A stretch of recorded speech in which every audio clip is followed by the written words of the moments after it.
Greetings and welcome to the latest edition of the Entheogenic Evolution podcast. As always, I'm your host Martin, and I'm happy to have you with me today. For this week's episode, I've got just a fascinating and intense and emotionally raw interview with Ian Wallin, who is a local here in Ashland, Oregon. And I reached out to Ian because he had posted on Facebook that he had just received his tax-exempt status for his religious ministry of Psilo Sangha, which runs an office in downtown Ashland and provides psilocybin experiences for members of the religious community. And I thought it'd be a fascinating conversation to have, and ended up really getting some really startling details and information about Ian's experience of trying to go through two different psilocybin facilitator training programs here in Ashland for the Legal Psilocybin Assisted Services program. And he's really got some pretty intense nightmares to share from that experience, which actually was a huge part of the inspiration for him to just go ahead and create the religious ministry of Psilo Sangha and work outside of the legal psilocybin services program. So it's a great conversation. I'll tell you a little bit more about it before we get into it. But first, let's get a few quick announcements out of the way. I do want to thank Peter and Nick for making contributions in support of the Entheogenic Evolution podcast over this past week. If you would like to join Peter and Nick and make a PayPal donation, that of course is always welcomed and appreciated. You can use the PayPal link at the top right of my personal webpage at martinball.net and make a contribution of your choice. Or you can also use the link that is available there to my Patreon page, patreon.com/martinwball, and join up at the level of support that fits you best, anywhere from $1 a month up to $100 a month, like Sam did over this past week, joined up at the God Molecule level and has already scheduled their 60-minute complimentary consultation with me for next week, and looking forward to speaking with San. And of course, as I always mention, there is no obligation at Patreon. You can change your level of support whenever you need to or whenever you like. You can cancel. There's zero obligation. And the higher up in the tiers you go, the more access, benefits, and gifts you get along the way. And everything is welcome, everywhere from that $1 a month all the way up to $100 a month, whatever suits you best and whatever way I can best serve you in that relationship. Also, here's just my weekly reminder that I am available for 30, 60, and 90-minute consultation calls, helping you integrate your entheogenic experience from a non-dual and energetic perspective.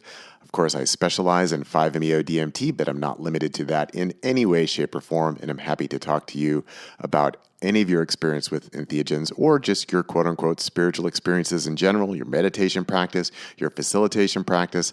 I'm always happy to help out and provide reflection for whatever it is that you want to bring to me in our conversations together. You can stop by at www.nondualentheogenicintegration.com if you would like more info about my integration services. Looking ahead, next week we will return to the audiobook for the Solendarian game here on the podcast with the next chapter or two. And a reminder that if you would like the full-color PDF version of the AI illustrated novel, you can get that over at my shop at Patreon, which again is patreon.com/martinwball. And it's up there with many of my other books that are available in PDF format. And that also provides you with full-color art, which I feature in many of my books. We've got more interviews coming up in the coming weeks. Some are already recorded and stashed away in the bank, ready to be released, and there's a couple more that are already scheduled. So there's lots more happening here on the podcast in the weeks and months to come here in its 17th year of existence. And I just want to say thank you to everyone who supported it along the way.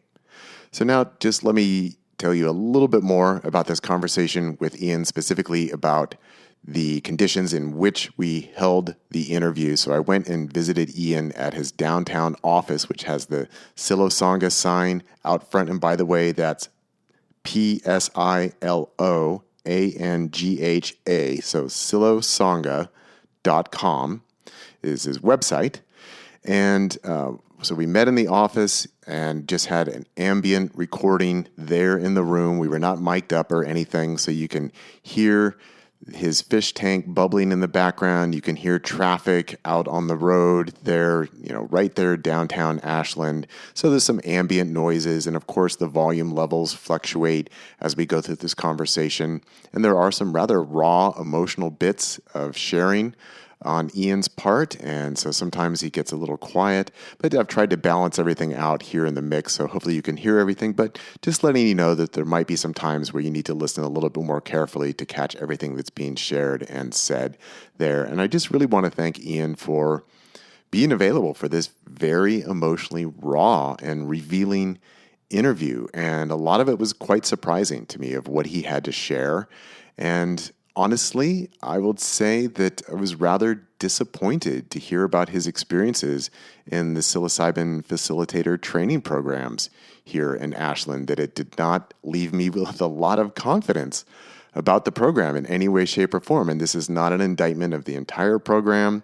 It's not to say that other training programs that have been happening elsewhere within the state are operating in the same really shoddy and unqualified and unethical way that Ian was exposed to here in Southern Oregon. And I'm sure that that's not the case across the state, but it was startling to hear what he had to share. So let's just go ahead and get into this conversation, and I hope you enjoy it. And if you want to find out more information about Ian and Psilo Sangha, again, the website is psilosangha.com. That's PSILO Sangha. Oh, and if you don't know, Sangha is the Buddhist term for community. So within Buddhism, there are the three jewels: the Buddha, the Dharma, and the Sangha. So the dude, the teachings, and the community. And so that's where the title of his organization comes from. Anyway, let's go ahead and get into it. I hope you enjoy this rather raw conversation with Ian Wallin, held in downtown Ashland, Oregon, just a couple weeks ago. Let's start with what prompted me to reach out to you. And we've had some communications before, but What prompted me to reach out to you was that I saw on Facebook that you said, we just got our tax-exempt status. Psilo Sangha is now official. So maybe let's start with that. Like, what does that mean? And just for listeners, it's funny, I'm looking at the recorder as though the listeners are in the recorder. We are in downtown Ashland. This is, a sort of a converted office space. But so what is Psilo Sangha? What is that tax-exempt status? So that was kind of a congratulatory post, like, yay, we did it. What does that mean? Let's start there. Sure. So Psilo Sangha has evolved. The idea, when I became aware that Oregon was going to be offering these services through state-sanctioned programs, I was completely intrigued. I have a long history with, entheogenic sacred ceremonies, and I think that it's absolutely something that we need in our culture, and it's been extremely valuable to me, and I feel passionately and strongly called to do it. And I've checked in with the medicine and tried to get feedback from the medicine and make sure that I'm not just, on some complex, guru complex or anything like that. I just want to offer this service because I think it's very valuable and it helps people, without trying to inflate myself or claim to be anything more special than anybody else. Again, not knowing what that looked like, I just kind of jumped in with both feet. This place was available. I was actually looking for a residence to rent, and my friend sent me a photo of this for rent sign, so I called, got a voicemail from the landlord, and Alan Drescher, the former local judge here in town, owns the building, and I spoke with him, and I told him that I was interested in doing this work, and he was supportive of it, as long as I keep it legal. And so I jumped in. Then got familiar more with the legal landscape and all the red tape around it and the details with operating a facility, and the education program requirements, the certification and licensing, and while I'm grateful that there's requirements that you can't just jump into this as a charlatan or whatever. You have to receive a fair amount of training. I'll circle back to that part of it.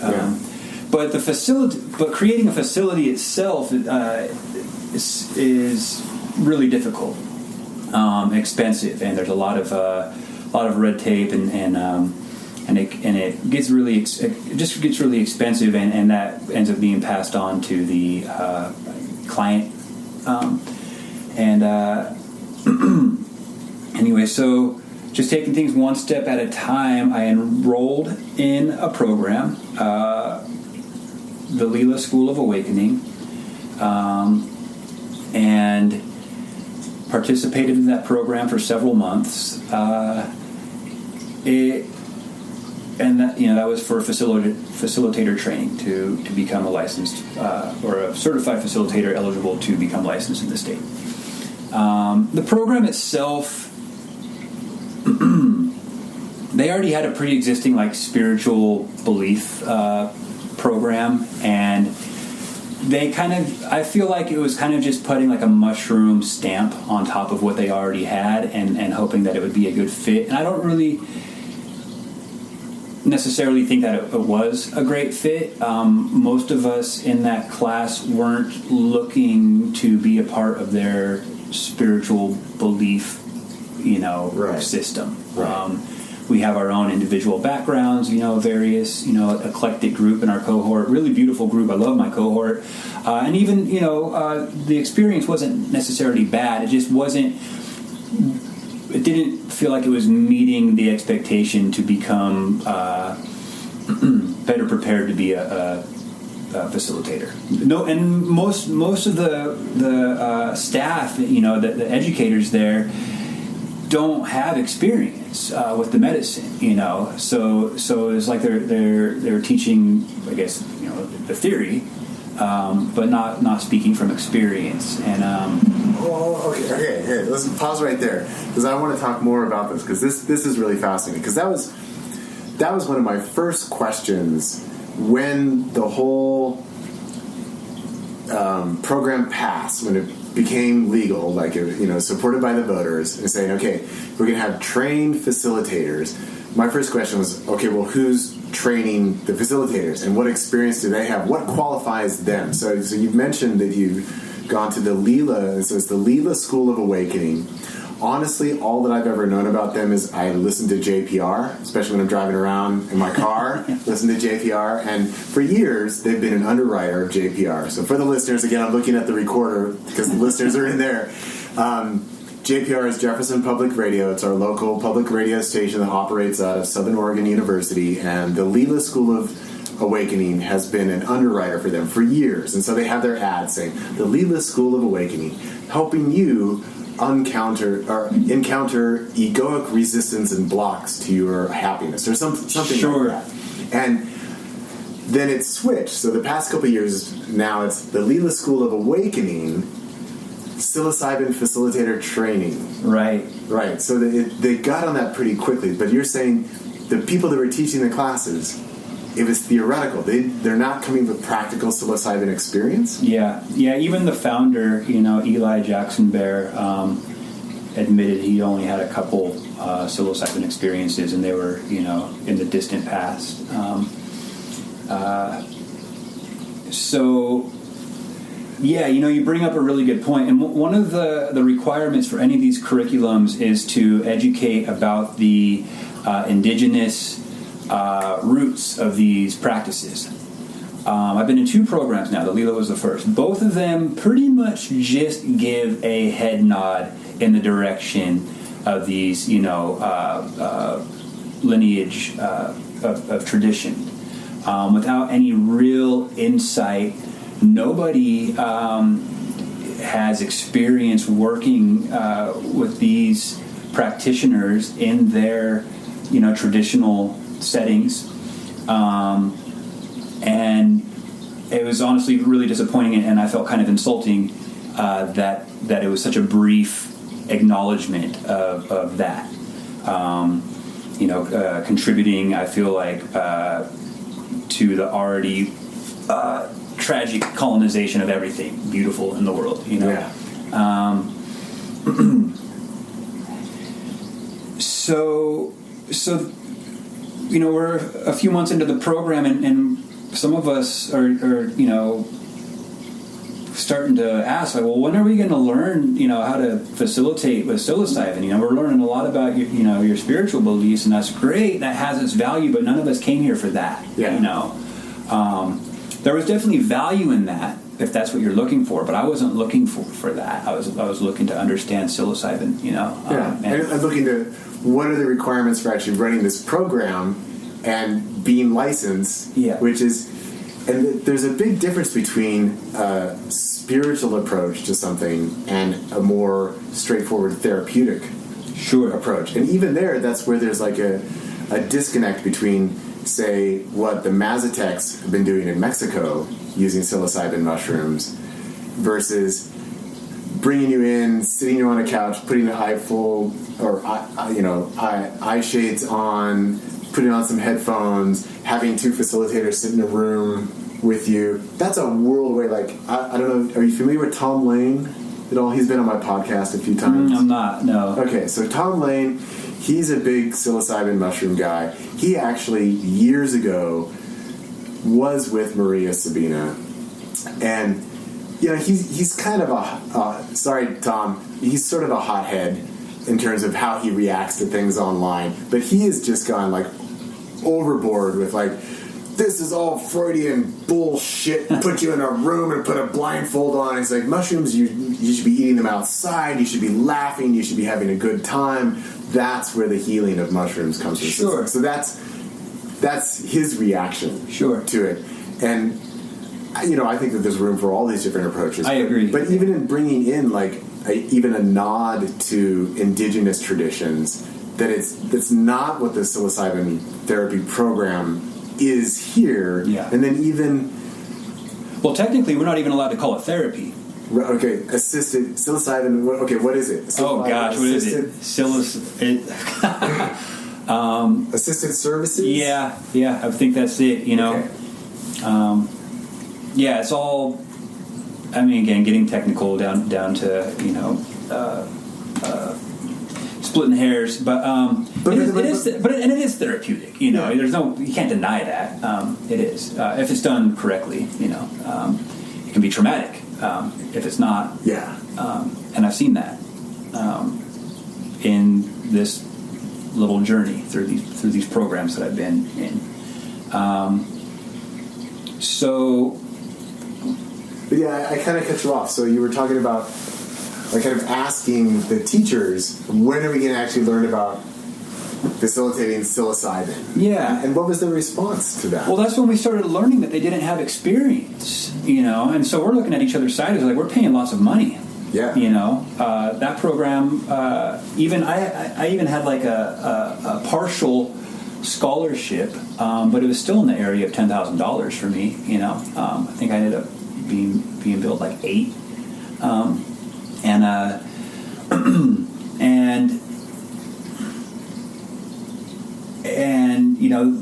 it was just, it got to the point where we're having conversations amongst ourselves in our cohorts, realizing that we're catching these cult vibes. To be honest, we're like, damn, we landed in this cult. These guys have their own spiritual belief system. They all look up to Eli. They kind of, I don't want to insult these people or their beliefs, or but we're not drinking that Kool-Aid, and we don't have that same, idolization of their leader. So we start talking amongst ourselves, and start having doubts about the value of that program. but being very grateful for each other and being able to lean into each other during the experience and being able to share our own backgrounds.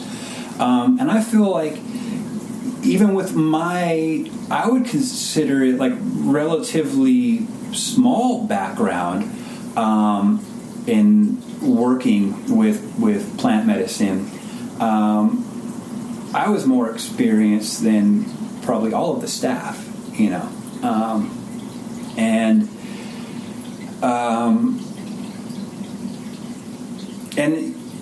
it's awkward and kind of uncomfortable for me when people look up to me, but I started, because I had this space and because I have been doing services, people were like, wow, that's really brave, and like, you're doing this and we really appreciate you. And I'm like, I don't, I hope I don't get in trouble. I'm just doing this because it feels right to me, and it's been effective, and I'm really, really, really here because I want to be better at it. There was a few really good takeaways from the program, which I will share, just as far as like in the preparation, the deepening of the intention, the exploration of the intention going into a ceremony. And we call them ceremonies, not services, because that's what they are for us. It's a ceremony. We do an opening prayer that's usually catered to the specific beliefs of the individual. Usually they just let me run it how I feel like running it. That's if they knew what they were doing, they wouldn't be here. They'd be doing their own thing. They'd be doing their own right. thing. So, but I always try and just communicate with whoever I'm working with that everything is meeting their needs as far as best as I can. I want to operate with integrity and honor the person, and not make it the Ian show, and by any means. I always I think it's of utmost importance to communicate that the real work is between them and the medicine. And while I do have value with helping prepare and helping integrate and helping facilitate all those things, my role is pretty minimal when it comes down to it. It's between them and the medicine, and that experience is going to be unique and personal, and hopefully deep and fulfilling and rewarding. And so far, that it always has been, But every time I'm a little nervous. I was like, I hope they get what they want from this. They might not get what they were expecting. The path is never what we have planned. But so far everybody's gotten what they wanted. What they needed. But anyway, so the conversation with our group, we talked about starting our own thing, and it was kind of just an idea. And again, with me already having a location and somewhat of a practice, I was honestly kind of just going under the radar. And my beliefs are such that this is spiritual work for me. I was prompted many years ago by a traditional elder in Dani country in Arizona, by medicine man Sam Little, in ceremony, encouraged me, to pursue my path, and told me that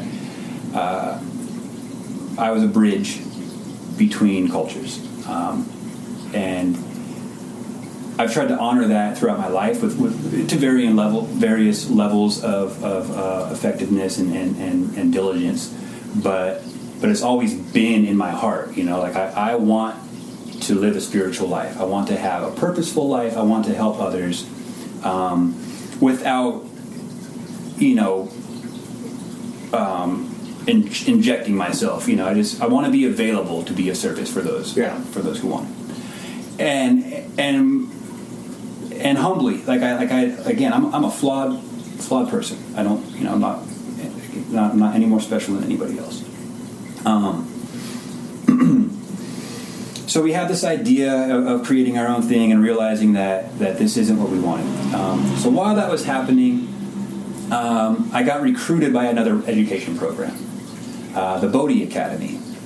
which is under the umbrella of something called Nexus, I believe, and it's all ran by this woman, Rose Mullen Franco. She goes by Geodima, which I believe is a title from Eastern tradition, and she goes by several other names, and she runs a program called Moksha Journeys. She approached me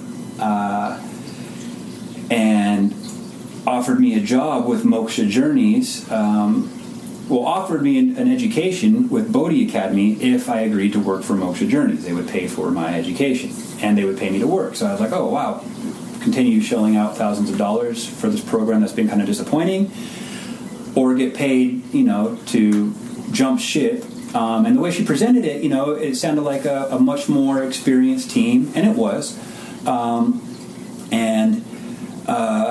A better program. It just seemed like a better deal all around. So I was like enthusiastic, like, yeah, sign me up.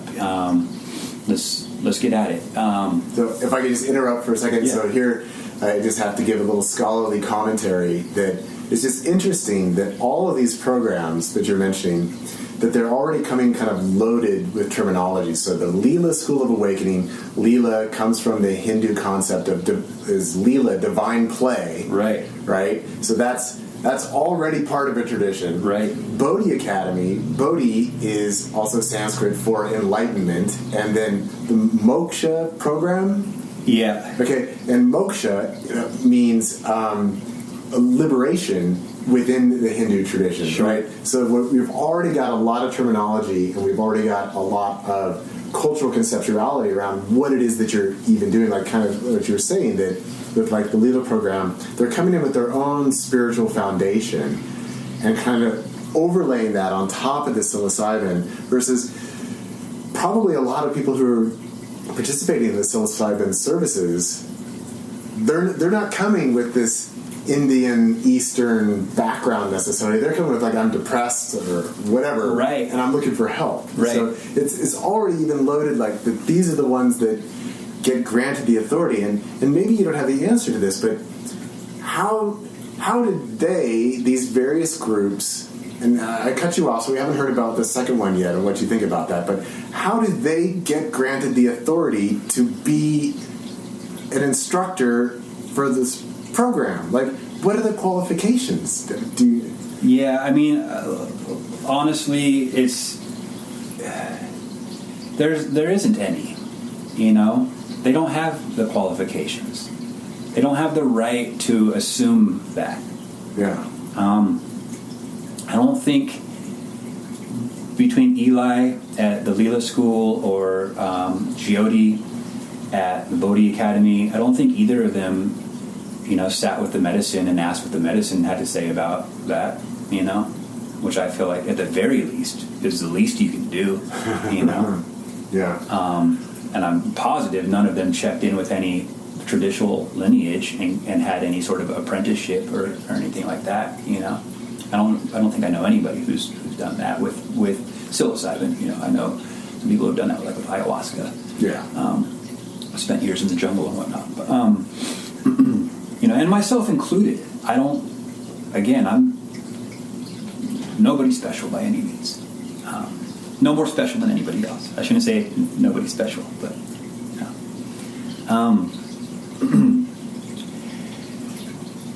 yeah. I don't want to get too much into personalities, but Jyoti was a bit. I feel like she's a danger to this work. My experience. One of the first red flags. She told me that she was a guru. Cool. Yeah. I think if you're a guru, you probably don't need to tell people you're a guru. Just be a guru. I don't know. I don't know any gurus. Maybe I do. But they just didn't tell me. So I was like, okay. Another thing she said is that, she's done the work. She's achieved, a level of spiritual attainment, that she doesn't need to do the work anymore. She's there. She's more qualified than everybody else in every way, whether it's from her Western education, I think in like psychotherapy, and she worked as like crisis management. These are things that she said. Don't quote me on this, but I don't know if how true it is or not. But she said she worked in like crisis management, like with the like FBI, and she did like hostage negotiation, and she lived in caves in India with enlightened masters, and she was the Swiss Army knife of spirituality and knowledge and and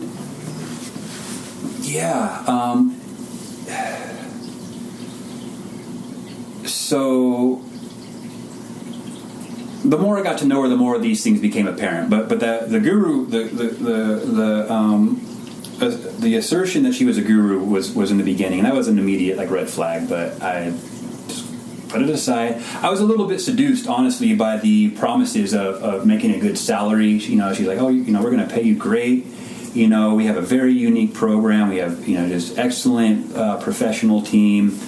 You're going to be traveling. And I was thrilled, honestly. I was like, this sounds wonderful. I'm going to make good money doing something I love and doing good work, something that fills my heart. So her education program, there was definitely a step up from the leader program. It felt a lot more like an actual education. There was tests, making sure that you were learning, at the end of each module. There was, what do they call it? We'd be on Zoom and do like role playing and things like that. And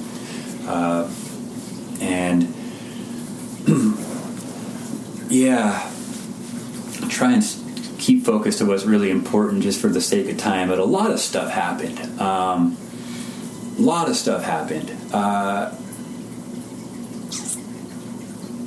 My role with Moksha, so Moksha, her company boasts to be the world's first 28-day addiction recovery program with psilocybin as like the,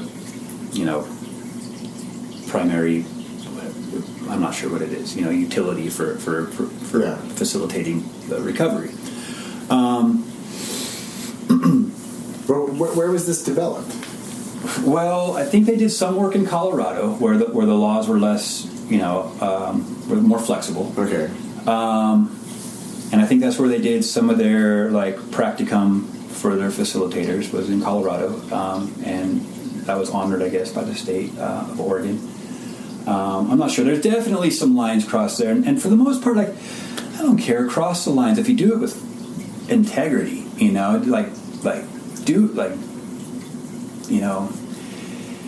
that was my hope, was that there was integrity at the bottom, at the foundation of this, and authentic values of, for this work, and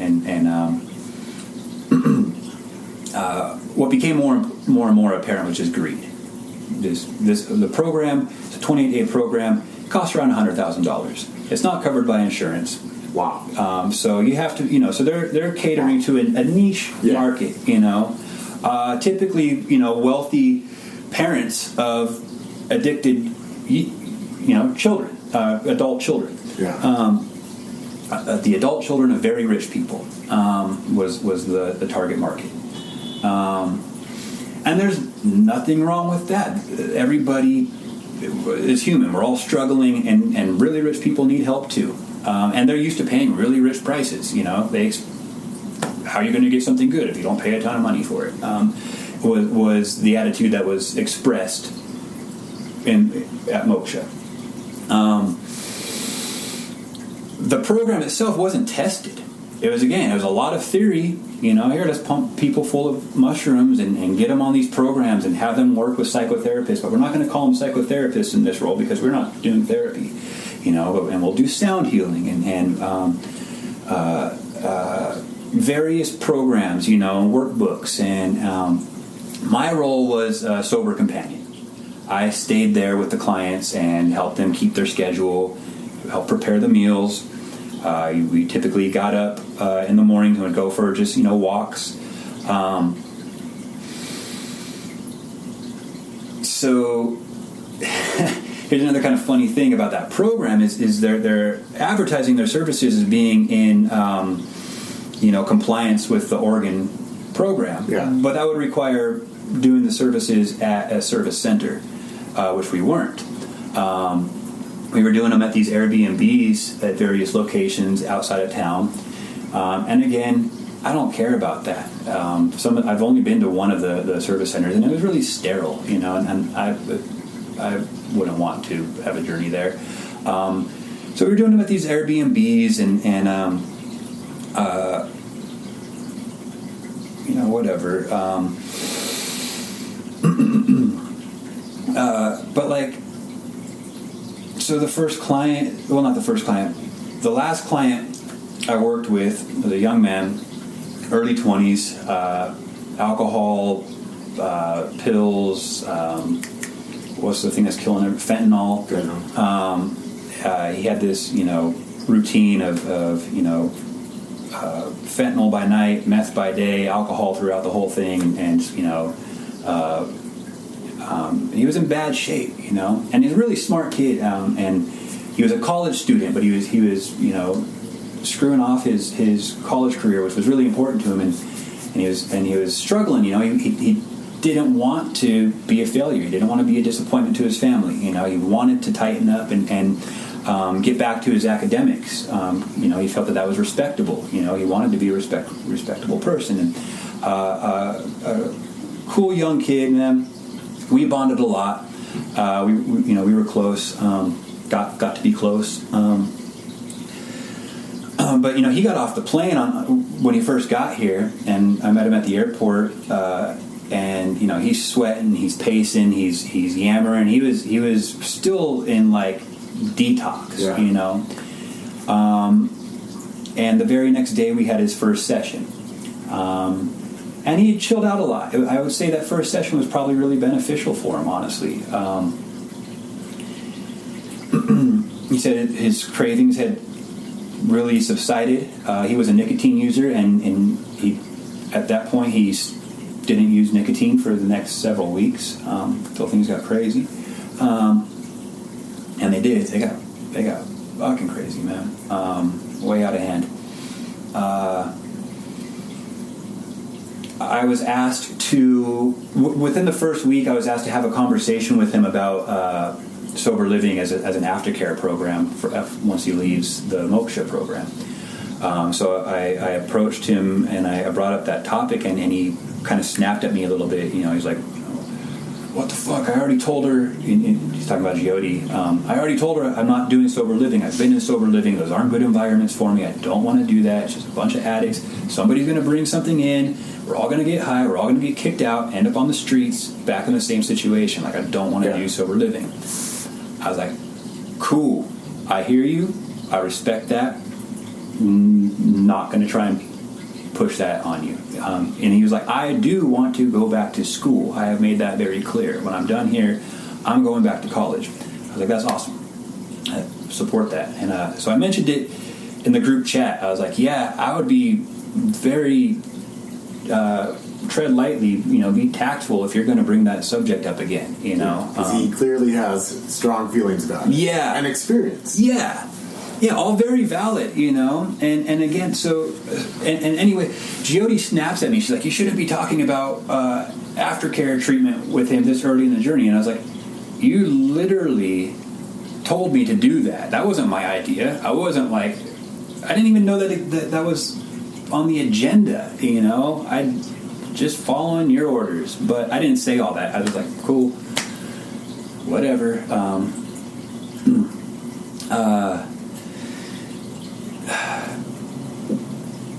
All of this stuff is supposed to be client directed. That's very clear in the language, being in compliance, So where he's saying he doesn't want to do sober living and he wants to get back to college, we should have been 100% supportive of that.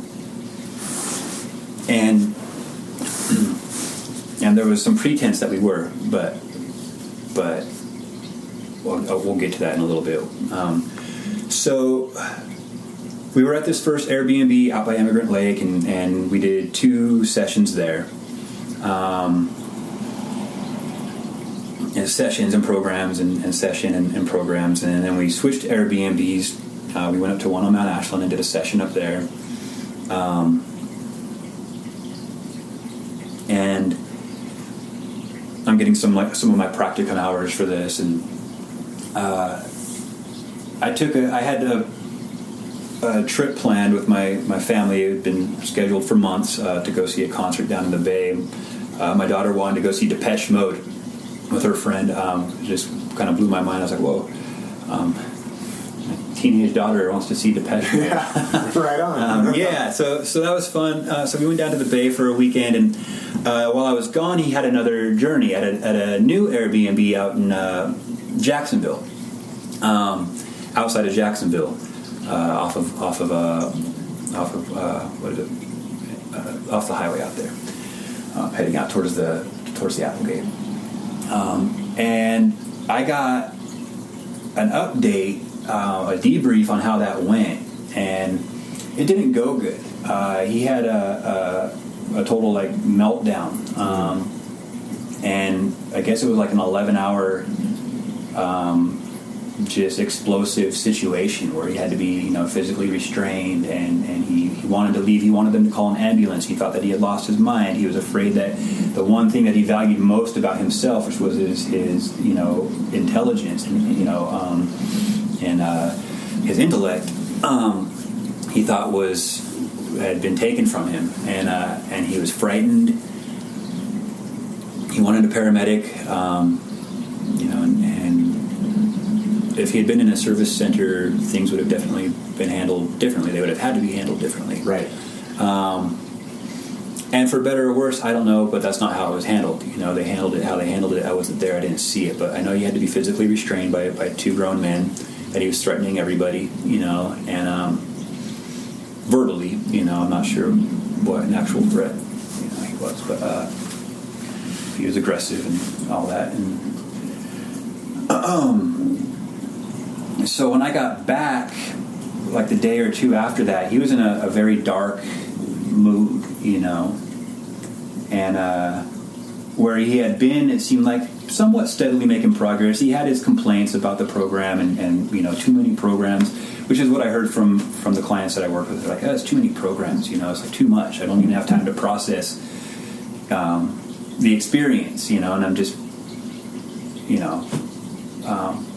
just like activity overload. Yeah, absolutely. For me, I take a journey like maybe once a year at the most, honestly.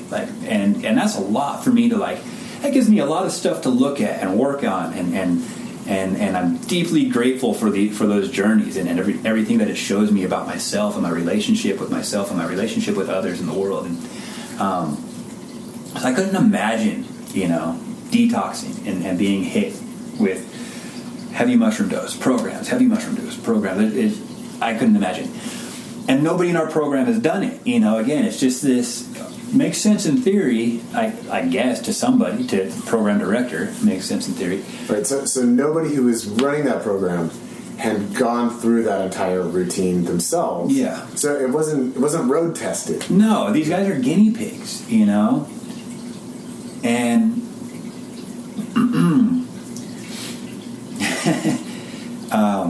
they're going to hate me sharing this stuff. They already threatened me with a lawsuit once for talking about this stuff, and tried to make me sign a cease and desist order. Sue me, I don't have anything. And I'm not lying, and all this stuff's verifiable, Yeah, and even what you're talking about, so just to inform the listening audience, but this psilocybin assisted program, the way that it has been developed is that it has to be in a licensed center, and now they even went back and we had the revote about whether you can have it in the county or it needs to be in town, right? It really messed with people's plans, but it's got to be, now it has to be in a town that has said that yes, we will allow this to take place. So what you're mentioning, these Airbnbs out by Emigrant Lake, out of Jacksonville, this is against the law. Yep. So this program is operating supposedly within the program, the psilocybin program, but they're already violating the tenets of the program by bringing them out to these Airbnbs. And that's where, like, it's totally different. If somebody were in a center and they're saying, I want to go to the hospital right now, in order for that center to retain its license, they'd have to do something about it, yeah? Yep. But here there's like, no, let's keep it under the radar. Let's keep him here, let's restrain him. Yep. So it's already super messy. Yeah, and that was out of their own fear of self-preservation there, Right. you know? Right. One of his concerns was that he was being given a supplement schedule, you know, a dietary supplement schedule. And the individual responsible for providing that schedule, they're supplements that he owns, that he manufactures. It's his company, and he's still working on the patent for these products. And the client, this client, wanted to know what was in the supplements, and he wouldn't. Reasonable. Yeah, informed consent, another clear legal definition within the program, informed consent. He's being told he has to take these supplements, and the nutritional guy didn't want to tell him. He expressed that it was about protecting his patent. Yeah, His intellectual property. His intellectual property. It's like, dude, nobody here wants to steal your recipe, bro. He just wants to know what he's taking. Yeah. You know? And you're not telling him. But you're telling him to trust you. It's like it was insanity, you know, just audacity, and just absolutely out of alignment with what I am in this field to do, you know. Yet it's also in alignment with kind of like the modern day cult, where people are being brought in, and these various cults or, you know, spiritual groups, that they are providing meals and supplements, and it's all part of, this is our master program to give you this cleanse, to have this spiritual whatever the fuck it is we're trying to sell Right. you. But it's such a part of like modern contemporary cultish culture. Sure. Yeah, absolutely. Yeah, and yeah.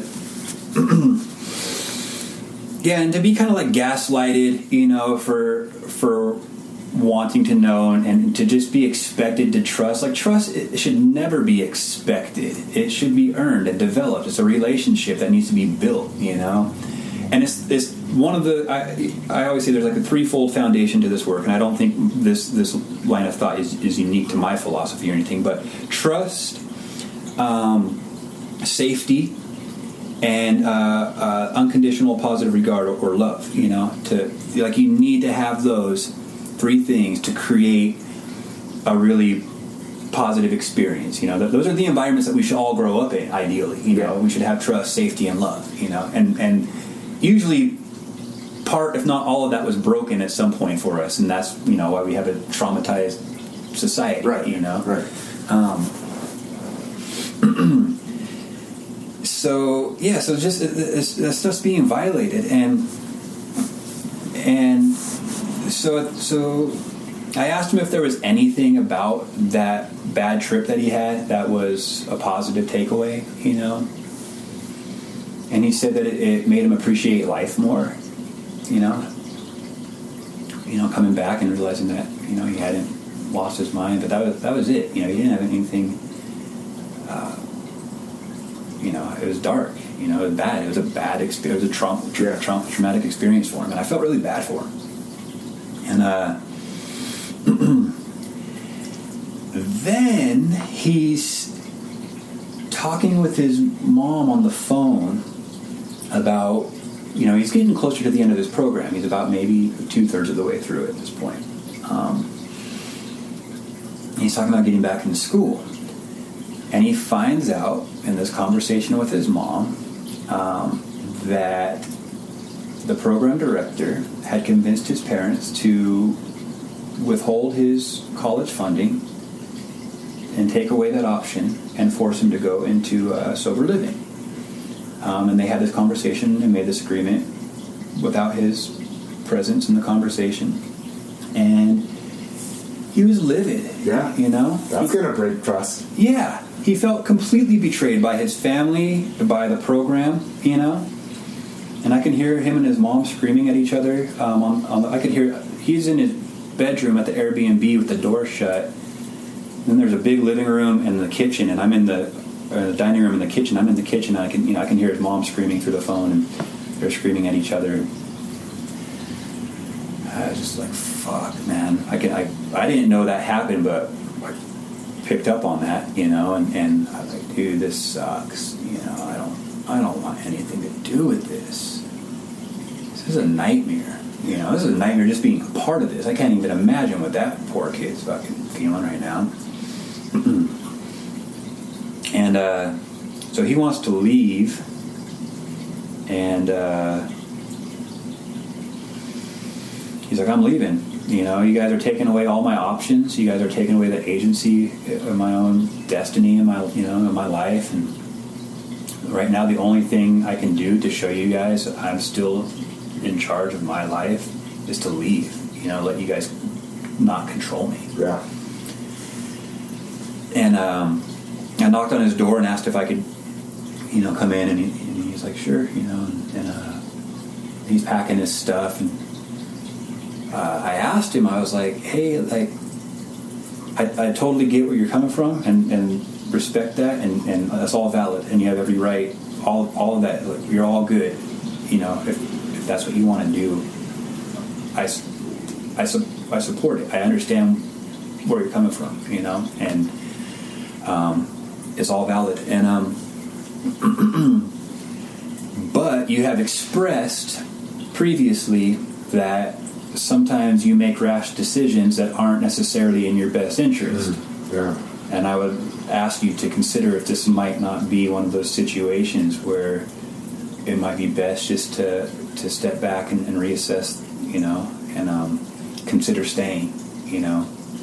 Just, you've only got a few days left here anyway. Let us feed you and keep a roof over your head, and you know, and you know, he acknowledged that, and acknowledged that he didn't think he was acting in his best interest, you know, and acknowledged that he was acting in his only way to maintain his sovereignty, you know. And we explored that a little bit, you know. I didn't want to be pushy or try and convince him of anything. You know, I was just trying to provide some perspective as far as, like, I know for me, if I can shift my perspective in really challenging situations, it can be empowering, you know. Yeah. And this is no longer happening to me, you know. This is happening, and I'm present for it, you know. And that's difficult. That's not easy. You know, that came with a lot of practice. And it's yeah, I still struggle with it sometimes. You know, some things they just run you over. But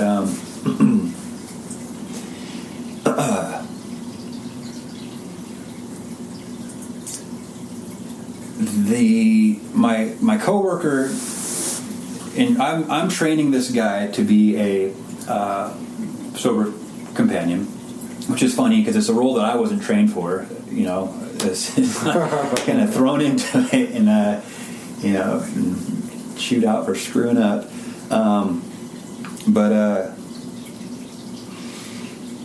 he's there, and you know, he notifies the team that this is happening, that this guy's leaving, and the program director responds into the group chat like, "Don't let him leave. I'm on my way." You know, so right there, "Don't let him leave" is like, that's not okay.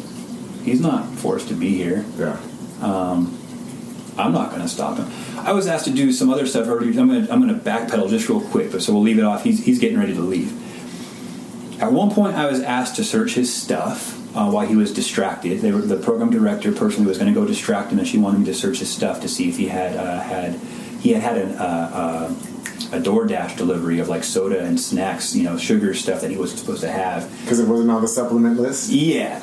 And it went against their nutritional guidelines, and they were positive that he had drugs delivered, and I didn't think he had drugs delivered because he was engaging with the program, you know. And I was like, yeah, I'm not searching his stuff. Like, fuck that. Like, what a violation of trust. Even if I get away with it, like, I don't want to do that. What a dirty feeling, you know? No, thanks. Thanks for asking me. Fuck, this guy could go do it, you know? I'm going to go outside. I don't even want to be around for this. And they, you know, they do. They go and search his stuff, and they find his Dr. Peppers and his you know, fucking M&Ms or whatever. And it just seemed like so shameful, you know. I was like, dude, you guys suck, you know.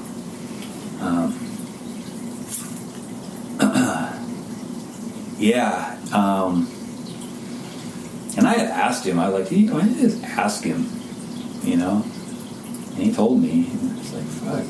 If he trusted you guys, he'd probably talk to you. He didn't want to talk to you because he didn't trust you. He didn't trust you because you're not trustworthy. And it's obvious, you know?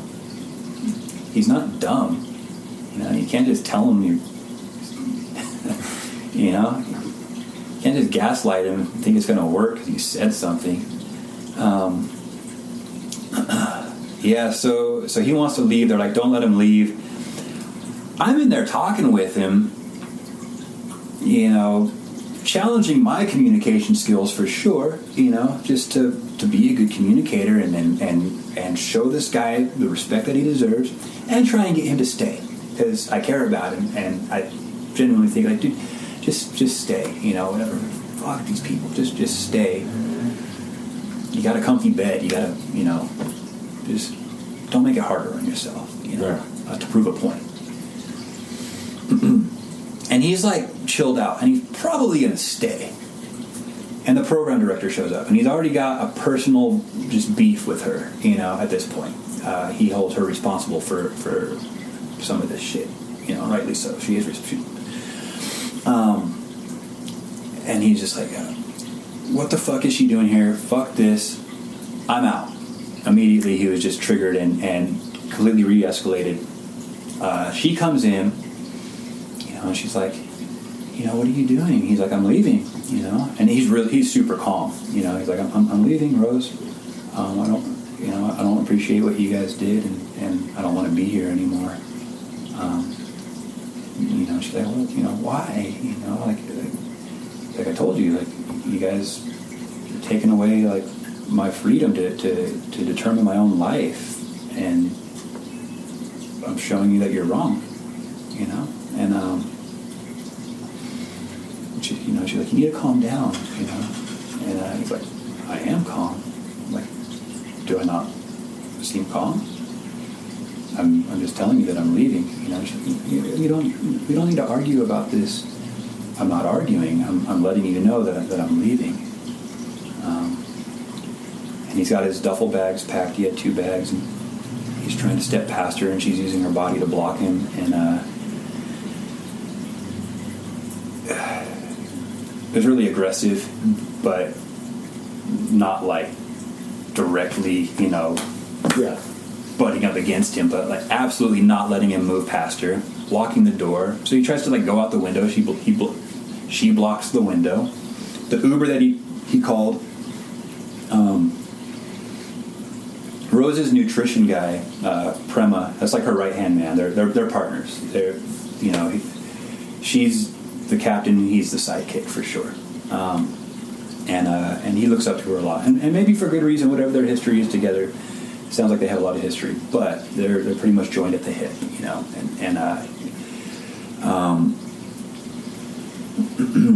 He shoos away the Uber.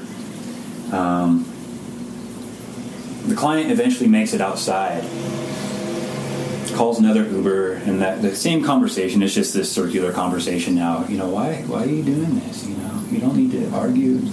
Calm down. And dude's like super chill. The next Uber shows up, and she's blocking the car door. And she's like beckoning us. She's like, am I the only one who's going to do something? And I'm thinking like, I'm not. Definitely not. I should be filming this. But we're World Star. But the Uber driver gets out, and he's like, I've got a adult son that was in rehab, and he wasn't like mandated to be there, and he wanted to leave, and they had to let him leave. And you guys need to let this guy leave also. He's like, I wish he would have stayed, but he didn't have to, and nobody can make him. And you guys can't make it. So I was really glad that the Uber driver like advocated and got involved. And and the client left, and he went and like got a hotel, and he got some alcohol, and he got some kratom, and he relapsed. And he reached out to me that night, and I was like, don't feel bad, man. Don't beat yourself up for it. For one thing, like recovery is not a linear process, and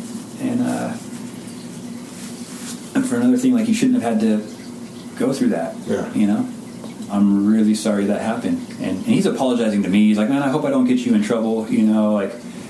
Like I don't even care. Like for one thing, I don't think so, but for another thing, like I'm not here for them.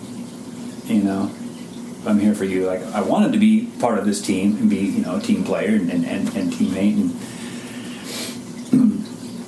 But the silence of my other coworkers was also kind of shocking. The lead facilitator, Sienna, I feel like she's a really beautiful person and a good facilitator. And we talked privately about the leadership, about the program director, and we're whispering and we're paranoid. We're like, God, is she listening?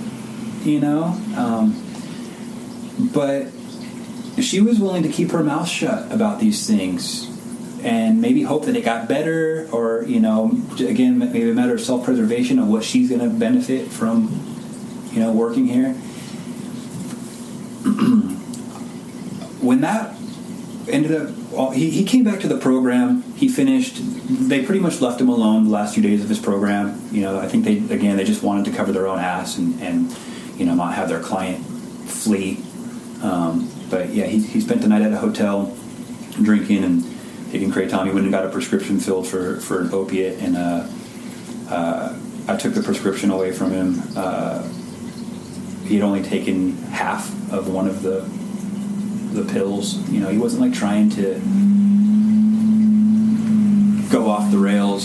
So like he was just trying to regulate. Yeah, he was going back to like his comfort zone. And it sucks. It sucks that we contributed to that. And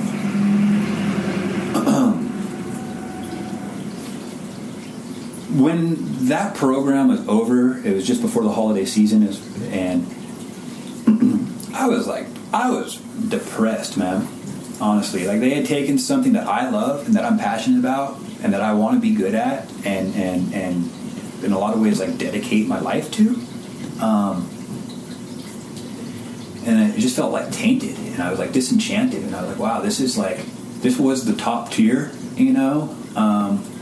supposedly self-proclaimed top tier, but I was like, fuck, and it really impacted me for a while, and I was trying to figure out like what to do about it. And I was like stuck.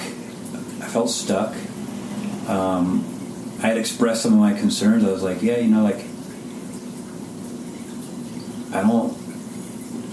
I definitely don't want to do that again, And Jody was like, well, if you quit the program, you don't get credit for your education.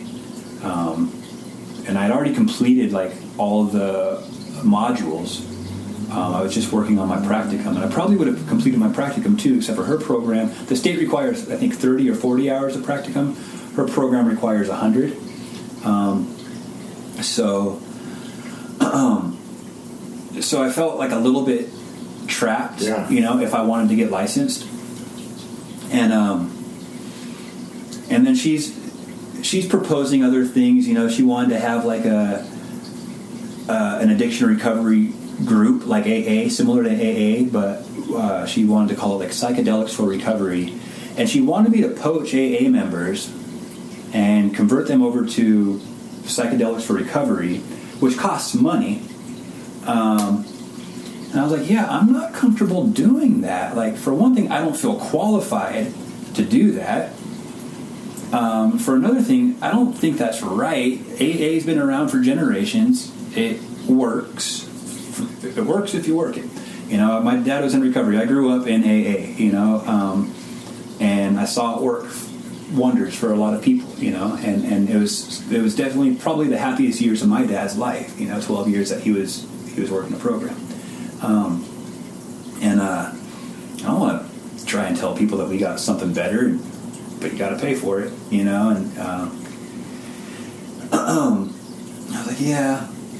And the whole time, pretty much from the moment that she first approached me and recruited me to this point in the story, she's been trying to get me to file a complaint with the state of Oregon about the Lila program. For whatever reason, she had some grudge with either Eli as an individual or the program, and maybe she just saw them as competition or something. I don't know what it was. But she was insisting that I do this pretty much. And I was like, yeah, I don't feel comfortable doing that. Like, they're a brand new program. Yeah, I don't want to drink their Kool-Aid, but I don't feel like they're doing anything harmful, And she's like, well, you need to be comfortable doing this. Like, it's your responsibility. If they're not operating within compliance, within the curriculum. And I was like, I don't know that. Like, I didn't even finish their curriculum, And it's brand new. We're their first cohort. I think they should have at least a little bit of a margin of error to correct themselves, And I'm not going to go throwing them under the bus for what? I don't have a reason to. So the general sense of disappointment with the program. But she kept pushing it and kept pushing it. She's like, if you don't feel, like you can hold people accountable. Like, it's our responsibility within this psilocybin community to hold each other accountable. If you can't do that, maybe you're in the wrong profession. I'm like, okay, I hear you. And so after this last client, she's like, I have a journalist from a psychedelic publication that would like to, speak with you about the Lila program. And I was like, oh, I'll talk to your journalist. Well, we're going to talk about something else, though, And I did. I talked to this guy, Jules. I'm drawing a blank on his last name, but I think it's Ecstatic Integration. I think is the name of his publication. And I've read some of his work. He gave, he for doing the interview, he gave me a membership, and I was able to check out a lot of the articles there, and it was pretty much just all expository stuff, on a lot of the crap that's taken place in the psychedelic industry. Just some of the crazy shit that's going on, abuses and things like that. And but yeah, I told him, pretty much the story I just shared about that program, and there's some other stuff too that went on, but. And he wrote a good article, and he interviewed Jyoti and asked her about stuff, and she said that I was unreliable and unstable in the interview that he published, and basically gaslighting me for my experience, which is whatever. I think it just speaks more to her complete lack of accountability. That was like one of the main things I noticed about her, is that she just never takes accountability for anything. Everything is always, she's so good at just flipping it on other people, but she's not even good at it. It's just obvious, It's just like, yeah. So yeah, that was bizarre. That was a challenging experience. And finally I was like, so I gave that interview to Jules, and I wrote my letter of resignation, and I shared that with in an email to Jyoti, and I shared it in our group chat with the whole company. I was like, I'm leaving this company. I'm forfeiting my license, and this is why, And good luck. I hope you guys get better, But I don't want anything to do with your program, and you couldn't pay me enough. And then shortly after. a few of the employees and former employees and people in my cohort, Jyoti just kind of went on like a spree eliminating people, and people were quitting. People were reaching out to me, thanking me for speaking up, and one person reached out to me, basically telling me I was a coward and an emasculated coward for and that I was ruining their lives, and that I should appreciate Jyoti and everything that she's doing. And I was like, cool, man, that's your experience. I'm just speaking from mine,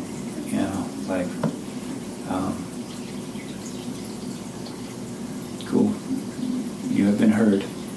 Man, so, just all these details that you're sharing here, so first, the psilocybin-assisted, whatever they're calling it, the psilocybin-assisted experience program gets voted on.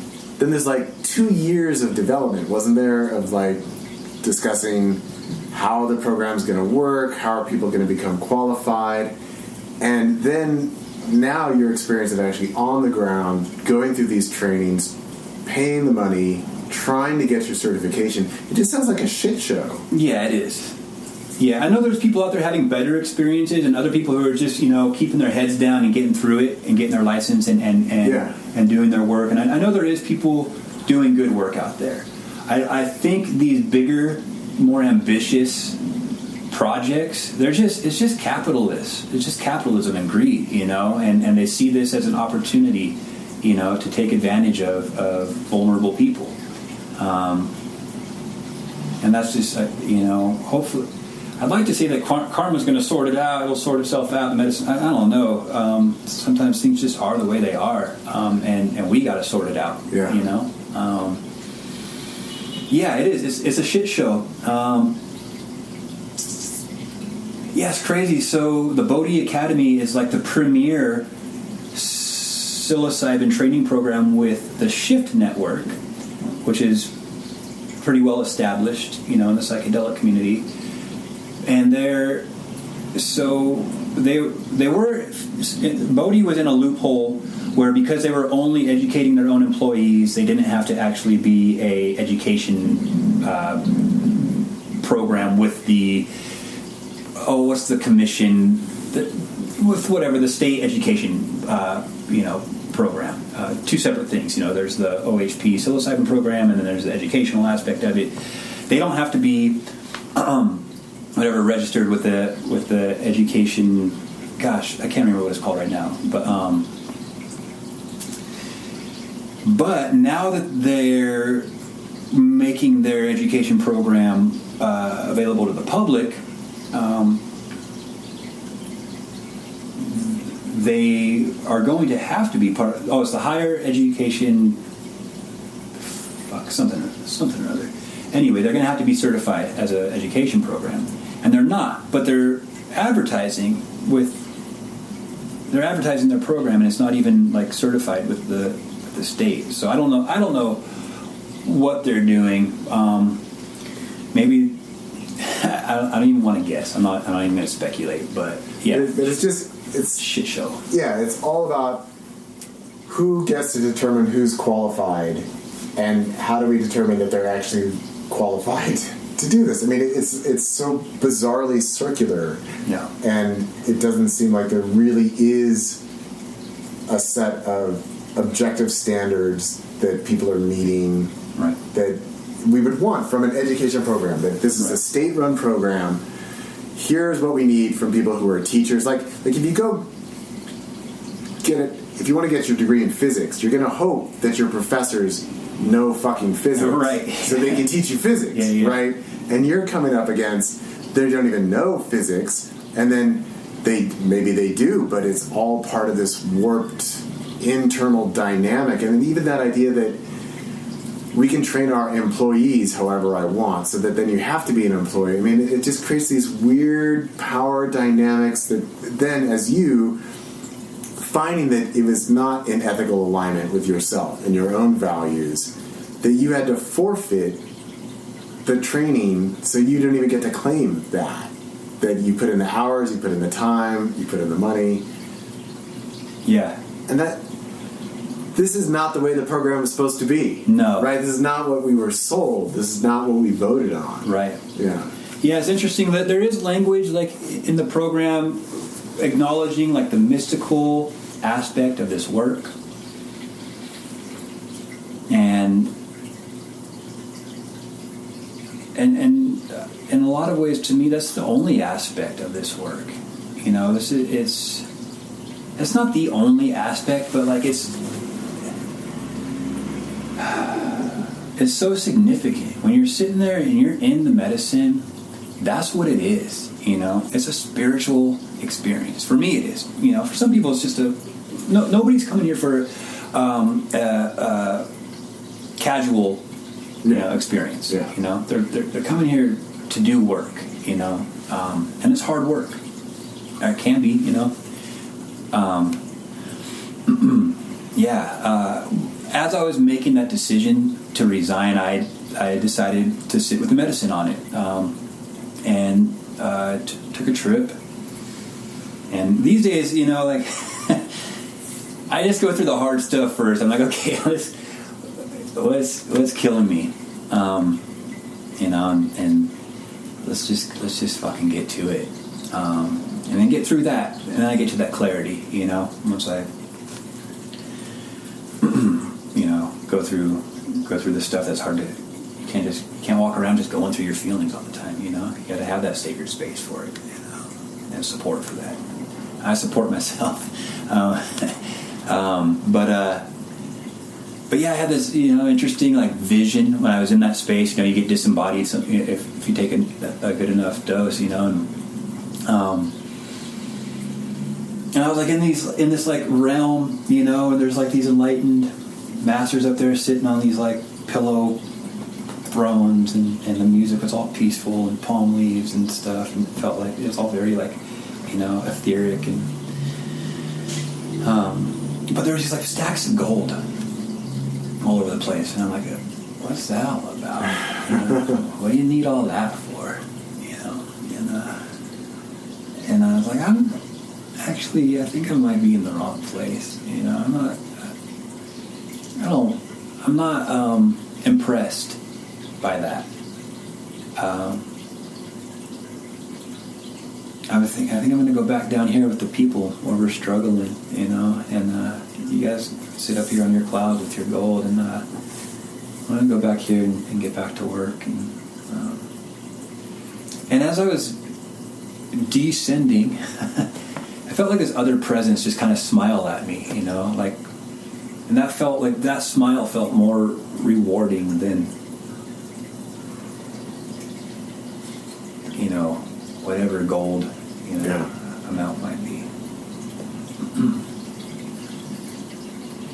And that's something I kind of made that association between like that and you know, these companies and stuff. Like, I'm not here for all that, you know. I would like to make a living, you know, doing this somehow, find funding, you know, just to cover my fucking overhead and allow me to do my work, you know. But I don't need anything extravagant, you know. Yeah. So is this then what led to Psilo Sangha? I mean, I know the Psilo Sangha already existed, yeah, right? But in terms of, okay, I'm going to invest myself in getting my tax exempt status. So, what was the next step then there? Yeah. And kind of bringing yourself out of this educational fuckery that you got sucked into, which, you know, you were following the program. Right, you were doing the things that the state set out. Like, this is what you need to do. Yeah. So, change a course at this point. Yeah, so that was the catalyst for sure. Yeah. The breakdown before the breakthrough, and and again, like it put me in a real funk. You know, I was in a space where I just got really withdrawn in myself, and I let my romantic relationship, which I really valued, I neglected that, and that just went away. Which added to, you know, my funk. and had to, deal with that. And then I was like, man, in a lot of ways, like my romantic relationships, they offer me like so much peace. It's that safe place to go to.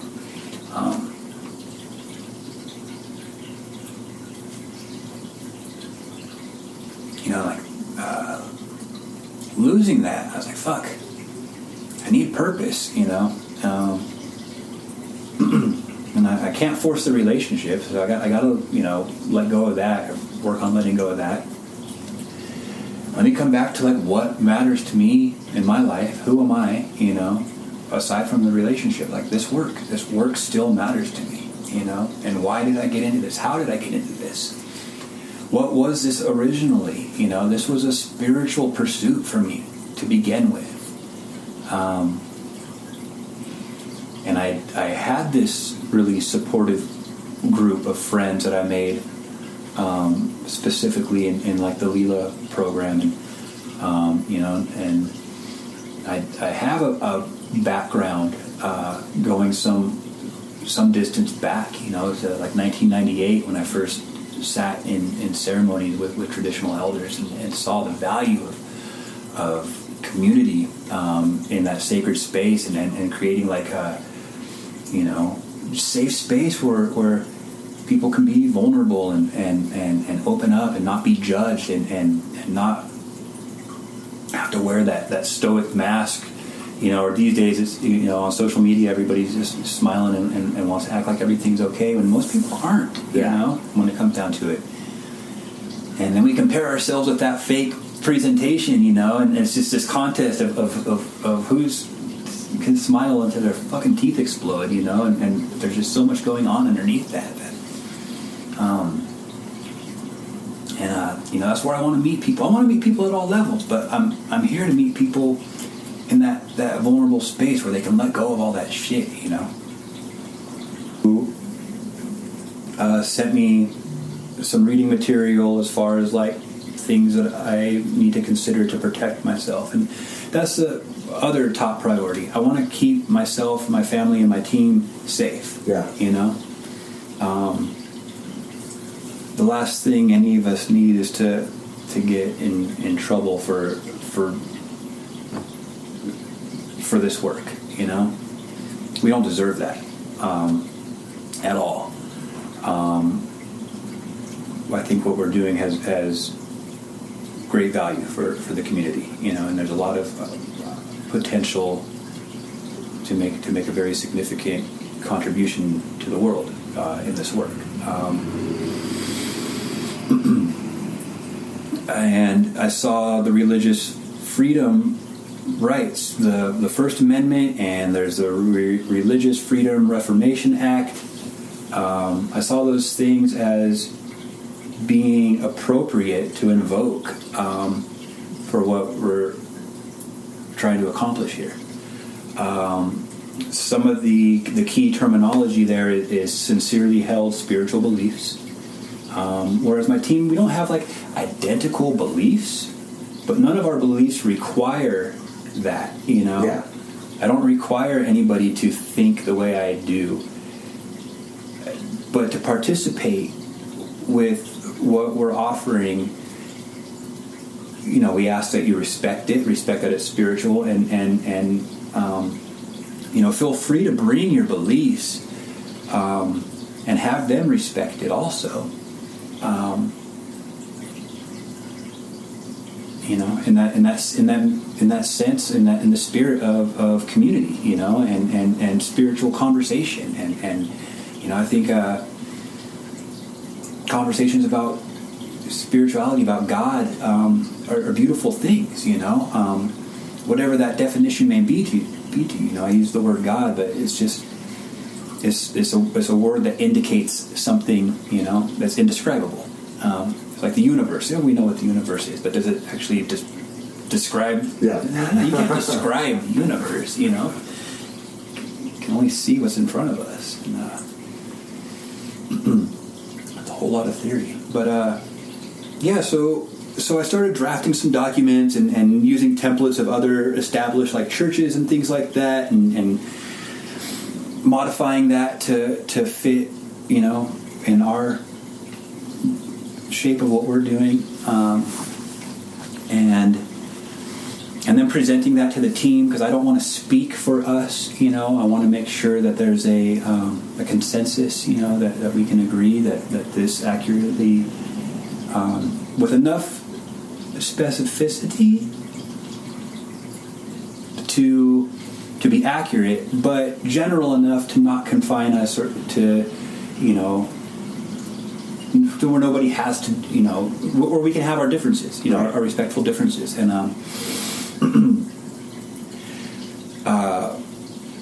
creating a team with diversity was also important to me. We live in a very white part of the world, honestly, but I want other cultures, other ethnicities, and I want to be inclusive. I want it's just the human thing to do. We're a human family, and I want people to feel like they have representation here. Somebody that might understand their background a little bit more. So we honored that beautifully. I love our team, absolutely. And I try to make sure that everybody on the team feels and knows that they have a voice in this, in the creation of this. They call it like my baby, but at this point it's not. It's ours. And by creating a nonprofit, I gave it away. It's not, Psilo Sangha is not, it was a sole proprietorship, which I had as a meditation center, and now it's a nonprofit ministry run by a board of directors. And and I feel like that was a healthy thing to do for a couple reasons too. It checks me. I don't ever want to end up like one of these guru complex motherfuckers, man. I don't think I would, but I don't need to be running anything.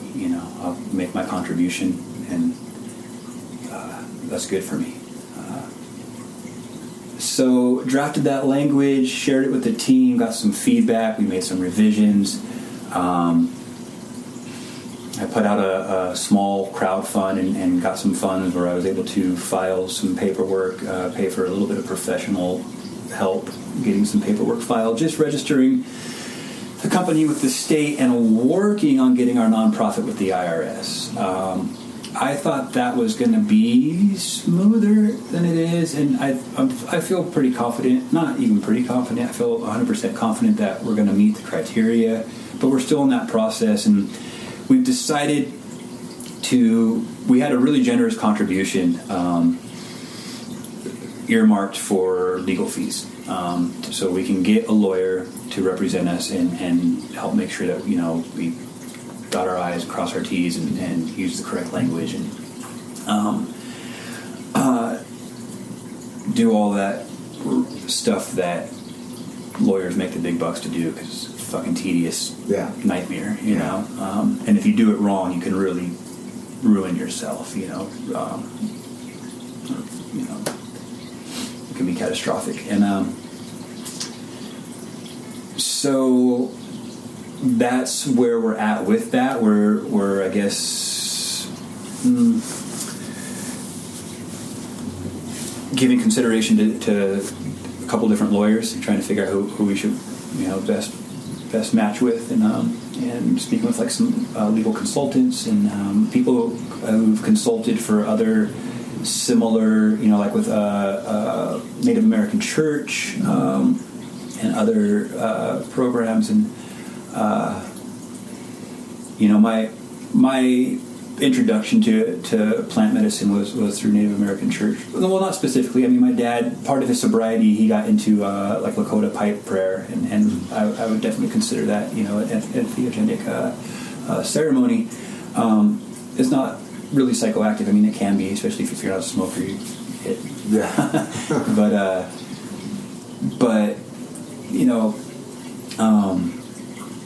Native American church was at the foundation of my introduction to, sacred entheogenic ceremonies, and it was life-changing, but we're not that, but I think we could learn a lot from what they've done to protect themselves, in this system, and we would like to be mobile, to be able to do our ceremonies wherever is safe and practical, and not be confined to this space. There's people who would prefer to be in a space like this, and there's people who would definitely prefer to be out, like in nature or in a teepee or something, and we want to be able to offer all of that, and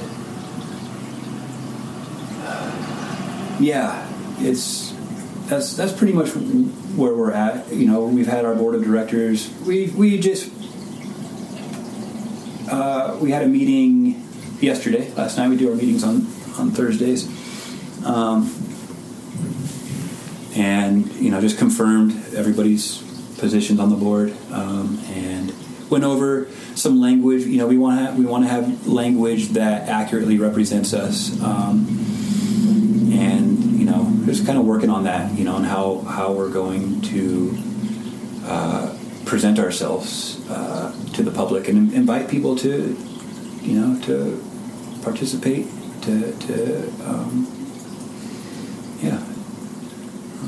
see what we have going on. Yeah.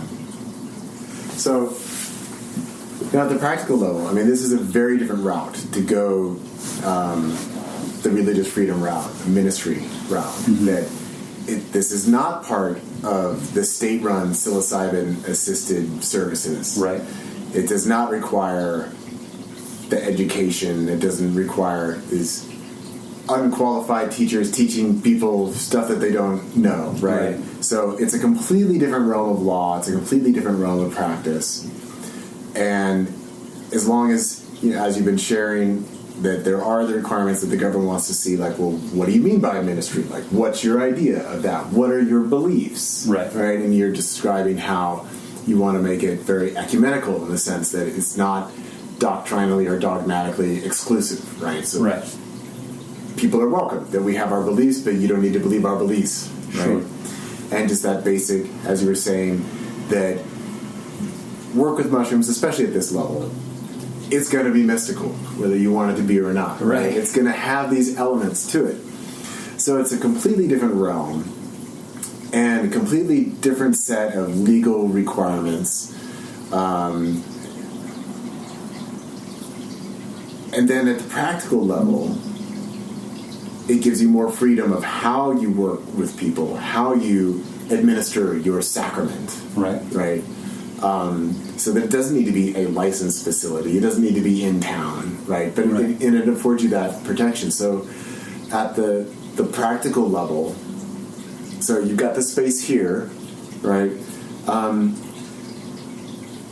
But again, it's different from like, oh, I'm a psilocybin-assisted services center. So how do people find out? How do they know, like, who comes? Who says, like, oh, I'm ready for a mystical experience with mushrooms. Where do I go, right? So now Psilo Sangha is an option. But so how does the ministry then become active and spreading the word or, sure. Receiving congregates, I guess would be the right word. Yeah, sure. So we're approaching those topics in conversation with the team, with the board. So far, I would say most of our team has worked, with. I don't want to say clients. I don't like that. It's like a business approach, but with participants, the client term is kind of in my lexicon right now, just because I've been doing this right. program training, so I got to, recycle that or whatever, dissolve that and get back to shift that over. But so we are establishing our own set of requirements, and it's not going to be so strict as like there's a Native church. It's a branch of the Native American church that's not strictly peyote. That they include like a bunch of entheogenic practices. I don't want to call them out by name just because I don't know how they would feel about that. But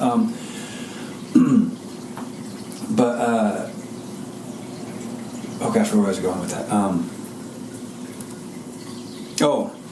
Their requirements are strict, very strict. Like you have to pretty much come from a lineage, of tradition, and like we don't have that. And one of our team members has apprenticed for years in the jungles with ayahuasca, and has met a lot of those pretty strict requirements regarding that, and we honor that absolutely. That's valid, and she's an absolute just sweetheart, authentic, caring person, and part of it at this point is using our meter of authenticity. It's like yeah, you're here for it. You're really here to do this work. You're not here to profit off of other people's struggle. All of us have completed programs for psilocybin. Mm-hmm. So I say at the very least we have that going for us. Yeah. Those programs again are have their ups and downs for sure. But I'm also getting to know the team better, and what their backgrounds are, and we have people who've worked in backgrounds of drug counseling and end of life care and other like spiritual work that's not even any sort of psychoactive anything, and eventually I think we'd like to incorporate a lot of that stuff. I think all of those things have important value, especially like addiction being such a huge issue. And me personally, I would like to work with rehabilitating like inmates trying to integrate back into society. I think this medicine would be really beneficial for that, and having support for that. But yeah, as far as like meeting the public and introducing ourselves to the public, that's kind of where we're at right now. So we just, in last night's meeting, I shared this language. I thought we might all share our own perspectives. That was kind of the action task at the end of our previous meeting. But I shared this with the group, and everybody gave it the thumbs up as far as like what we're about in a nutshell. And this is where it's at right now. So the ceremonial use of entheogenic sacrament has uniquely taught us the value of creating sacred, safe, and inclusive space with the intention of prayer, communion with the divine, and strengthening community. We've experienced divine forgiveness and love for ourselves and all others through these ceremonies. These ceremonies have allowed us to dissolve barriers around the heart that we may be more gentle, loving, and compassionate human beings, strengthening and deepening our relationships with ourselves and others. We believe that having access to this spiritual medicine is a birthright, and all of those with a sincere interest should have the opportunity and the access to these profoundly healing and enriching entheogenic ceremonies, regardless of what they have or where they come from. So we all agree that's the bowl, that can hold our beliefs. And I feel personally comfortable at this point doing more outreach stuff. I'm a little bit, cautious, but I've had this sign out here for 2 years. Yeah. And I haven't been sweated, Only people who come in are either drunk and they think I'm the bar next door, or they're just curious, and want to know what I'm doing here, or they're also a practitioner and they're like, oh, you got to sign up. Yeah. How are you getting away with that? And I don't feel like I'm getting away with anything is the thing, I'm not. It's not, there's nothing to get away with, this is, it's sincere spiritual work. Yeah. So if I have to fight that battle, I'll let that happen when it happens, and however that might go. Hopefully, God willing, it doesn't happen. Yeah. Well, Ian, I just want to comment that as you were kind of like searching for what's that word, that was what came to me as well. It's just sincere. Like having this conversation with you here today, and seeing your own authentic expression around all of this, seeing the emotions that you've had around your own struggle. You mentioned the relationship, and that you've been through it with all this, and that the sincerity is there, that clearly you are sincere about this, your heart is in this, your passion is in this. Thank you, yeah. And I really appreciate all that you shared with me here today, and kind of unraveling the complexities of this story, and just understanding the real human motivation behind it all, which is this is your heart, this is your passion, and just thank you for sharing it. Yeah, thank you so much, Martin, for giving me the opportunity. It means a lot, and it really does, and I appreciate you as well. I was getting into one of your books, and I only got into the introduction, honestly, and it gave me a lot to think about. Just talking about duality and non-duality, and I just love it. It's just. Again, the conversations about God and existence, it's all just really beautiful stuff, and I appreciate what you're bringing, to this world very much. And thank you for giving me this opportunity. It means a lot to me and to our team. Yeah, well, I think it's been surprisingly eye-opening. I did not expect everything that you shared there, and I appreciate learning this. I think that it's important for the public to know more about all of this, and that the ministry, the entheogenic church route, that's a different potential. And it's something that I'm very interested in, as just kind of this cultural wave that's happening, and I'm interested in supporting people who are being brave enough to, put in the paperwork and put in the time and to put together the team and to do this, because it means something to you. And it's not just, I'm looking to charge $100,000 to work with one person. Yeah. That there's meaningful change and healing that is needed. And as you say, we are living in such a fucked up time. Yeah. And people are hurting across the board, and people are acting it out against each other. Yeah. So we need these modalities of healing and transformation and self-reflection. And as you say, to go through the hard stuff so that we can find, well, where are we really? Yeah. So I appreciate what you're doing, man. Yeah, thank you. Yeah, likewise. Yes, yeah, it's work for sure. Nobody said it was going to be easy. Yeah. But I love it, and it really does. It fills my heart. It gives me, a very strong sense of purpose and belonging, to be here doing this work. And I appreciate you shining a spotlight on it and giving it a platform, and it really does. It means a lot. All right. Well, I appreciate being able to come in and talk to you here today. It's been awesome. Awesome. Yeah, thank you, Martin. All right. Can I give you a hug? Yeah, absolutely. Yeah, much love, brother. Yeah. Thank you, man. Yeah, thank you.